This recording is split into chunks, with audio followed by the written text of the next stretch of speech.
है। एक गांव में एक साहूकार था। उसके 7 बेटे थे और एक बेटी थी जिसकी नई नई शादी हुई थी। सेठानी ने 7 बहुओं और बेटियों सहित कार्तिक कृष्णा चौथ को करवा चौथ का व्रत किया। उस लड़की के भाई हमेशा अपनी बहन के साथ भोजन करते थे। उस दिन भी भाइयों ने बहन को भोजन के लिए बोला। अरे बहना, चलो भोजन ग्रहण करते हैं।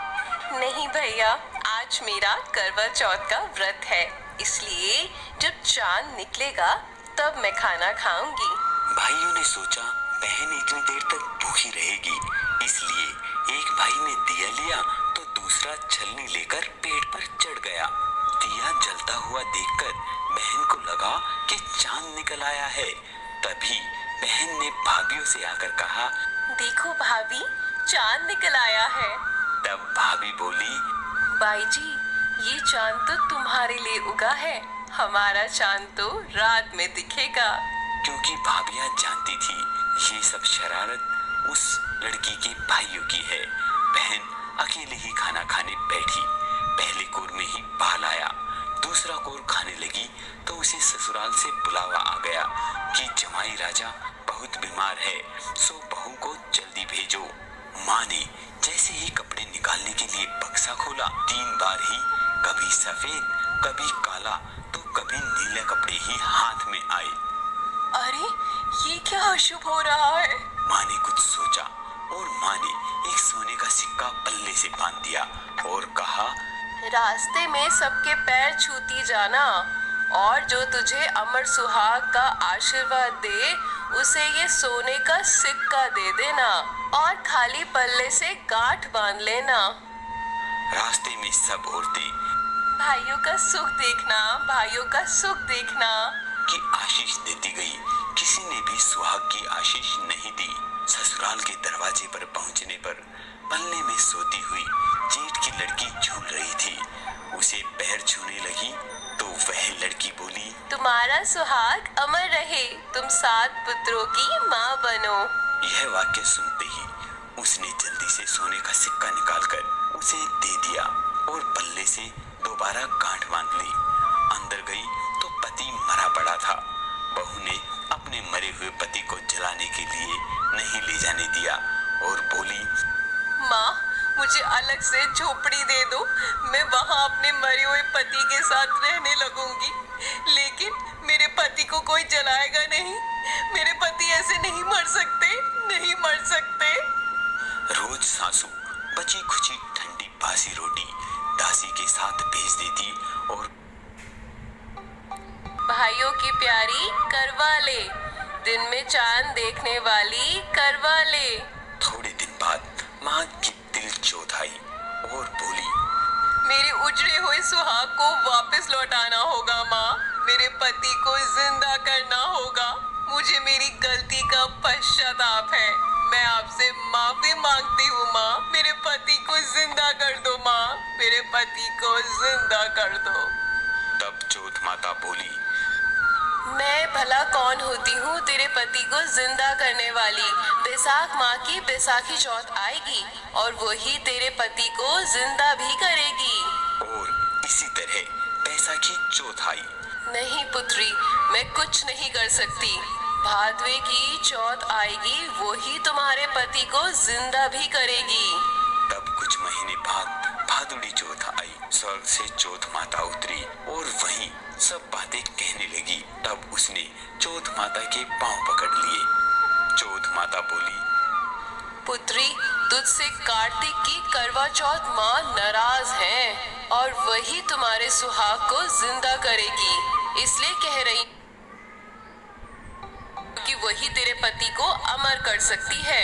अगर तूने उसके पैर छोड़ दिए तो उसके अलावा तेरे पति को कोई जिंदा नहीं कर सकता। कार्तिक का महीना आया। स्वर्ग से चौथ माता उतरी। चौथ माता आई और गुस्से से बोली, भाइयों की प्यारी करवा ले, व्रत तोड़ने वाली करवा ले, दिन में चांद देखने वाली करवा ले। जब साहूकार की बेटी ने पैर पकड़ लिए, वह विलाप करने लगी, हे चौथ माता, मेरा सुहाग मेरे व्रत भंग करने की वजह से उजड़ा है। मैं ना समझती, मुझे इतना बड़ा दंड मत दो,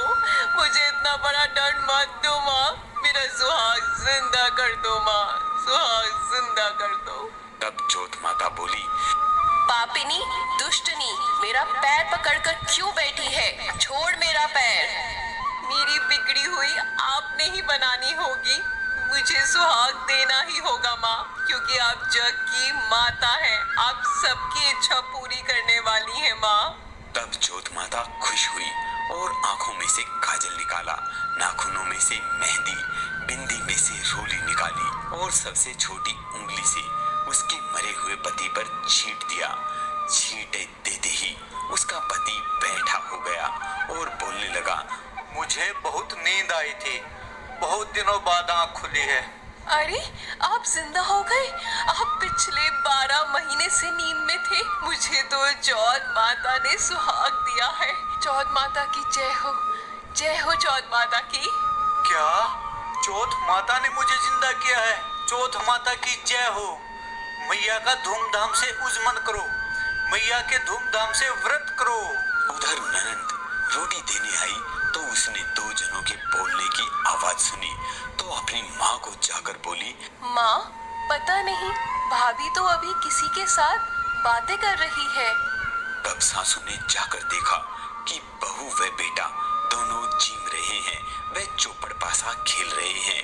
देखकर वह बहुत खुश हुई और पूछने लगी, अरे, ये कैसे हुआ? मेरा बेटा तो मर गया था ना? ये सब मुझे मेरी चौथ माता ने दिया है। और सासू जी के पैर छूने लगी और सास ने अमर सुहाग की आशीष दी, लेकिन बोली, ये बात तो ठीक है बेटा, लेकिन नगर वासियों को कैसे यकीन दिलाएंगे कि चौथ माता ने तुम्हारा सुहाग तुम्हें वापस कर दिया है? हे माँ, अगर मैं उल्टा करवा फेर दूंगी तो ये वापस से मर जाएंगे, और अगर सीधा करवा फेर दूंगी तो ये जिंदा हो जाएंगे, और ऐसा देख सब लोगों को यकीन हो जाएगा। तब पुणे नगर में ढिंडोरा पिटवा दिया कि सब कोई देखने आए। सीधा करवा फेरते ही उसका पति जिंदा हो गया। दूर खड़े हुए पति पत्नी का गठबंधन जुड़ गया और सब चौथ माता का चमत्कार मानने लगे। चौथ माता का व्रत पुरुष की पत्नी, बेटे की माँ सभी को करना चाहिए। चौथ माता का सिमरन करना चाहिए। चौथ माता जैसे साहूकार की बेटी का सुहाग उजाड़ा, वैसे किसी का नहीं उजाड़ना। जैसा वापस उसके पति को जीवित कर दिया, वैसा सभी का करना।